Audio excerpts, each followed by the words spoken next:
G'day guys, right here again from Lumboxy. We're a small little homestead here in Middle Tennessee. We're trying to be as self-sufficient as we possibly can. It's hard. We're just trying to, I heard it from another channel the other day, and I really think it hits home, living on what you grow. And we're trying to. Behind here, I'll take you for a walk through our little section of the garden. We've still got another section over in our orchard area over there, which is mainly for our pumpkins, watermelons, squash, winter squash, that sort of stuff.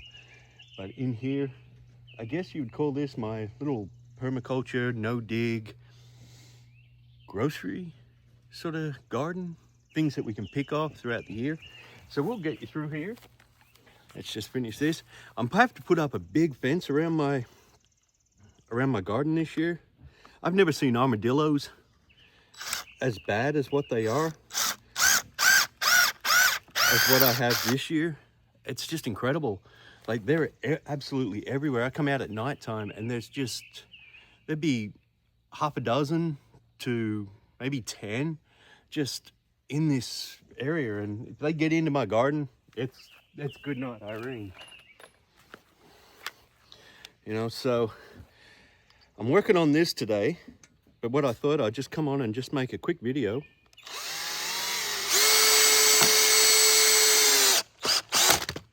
on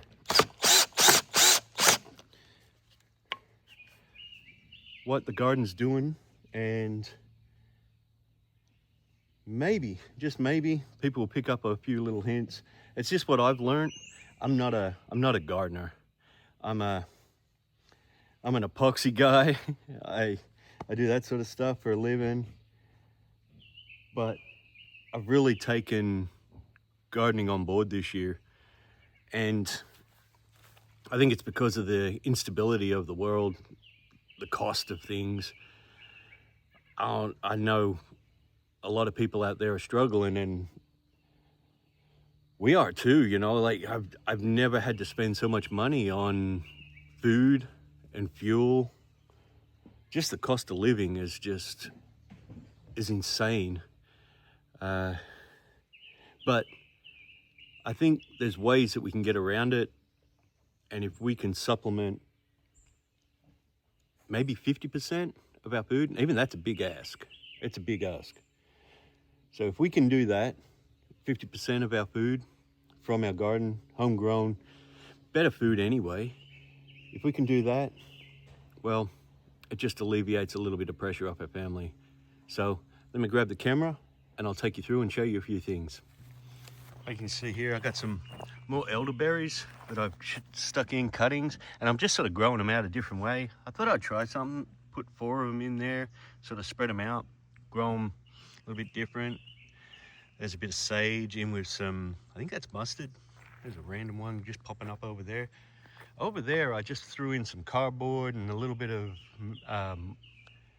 compost and some seeds. That's sorghum, and there's some beans in there. There's, what else is there? Sunflowers, I believe. There's a mixture of beans, old mother stollards and like that, but yeah. Strawberries are coming up really nice. There's some beans popping up, more strawberries. You'll see there's bits of clover in there. I'm leaving the clover because it's a nitrogen fixer, but I'm trying to get my strawberries to act as like a ground cover throughout here, and hopefully it'll retain some moisture in here, because in Tennessee here we have brutal summers. We're like in a bowl. The humidity is crazy. There's some more sage. There's plenty of onions. We've got garlics, everything throughout here. There's some horseradish popping up, more beans. There is some bulbs in here of just some flowers. I'm not even sure what they are. We just got them really cheap, and I just threw them in, you know. Who doesn't like a little bit of color in the gardens? You can come through here. There's some tomatoes. I think these ones are boxcar willies. I found these grow really well here for me. Here's another one. People might say, oh, you might be a little early on them. Look, if they don't grow, they don't grow. I'll plant some more. Obviously, I put mint in.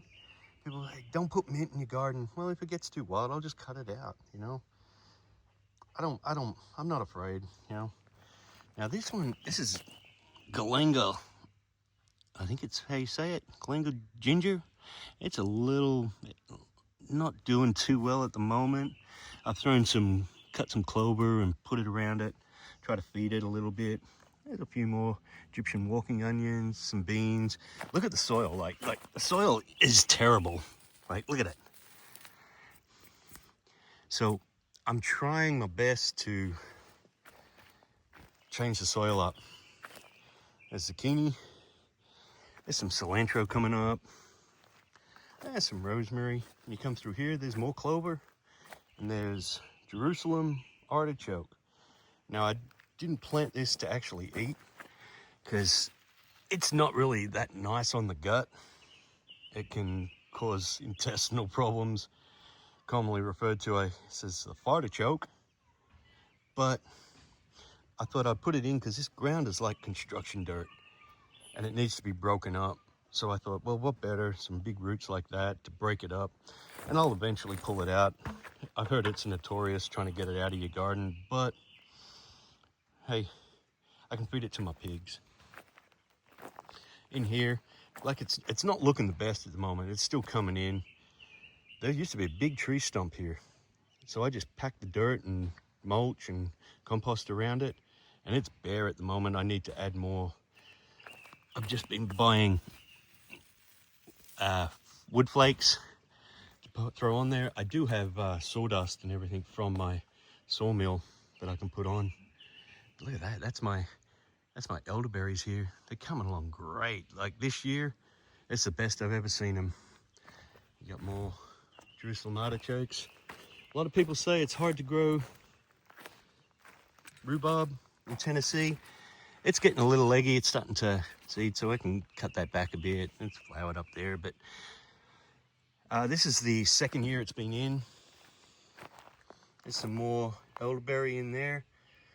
I'm just growing a hedge of elderberries here. I'm gonna try to put some blueberries in here. And there's some more Jerusalem artichoke coming up here. Obviously some more strawberries. Strawberries here. There's a few more boxcar willies here. Of a flower. That's a fig. It's starting to come back.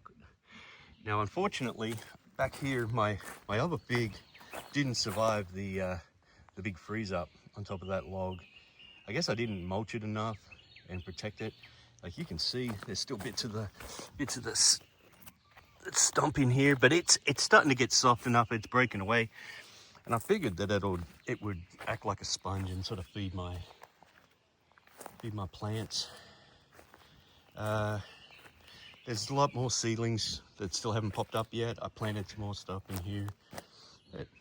Jerusalem Egyptian walking onions again. There's some more garlic. There's garlic and onions and beans and more strawberries. There's another elderberry here. I've put some green mulch down, just all the weeds. Just throwing it in because underneath that, look at that soil. It's terrible.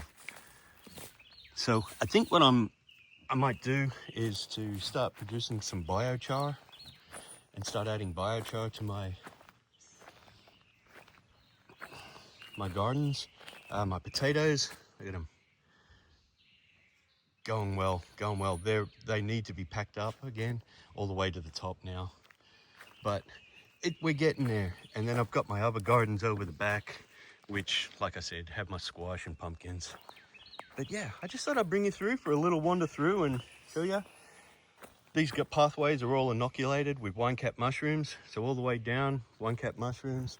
There's wine-cap mushrooms all around here. And throughout, when it gets hot, when it gets really hot, I'm gonna mulch all up around to the edge of that tin there and build a insulation barrier for the potatoes to help them just stay a little cooler, and maybe that will help them out.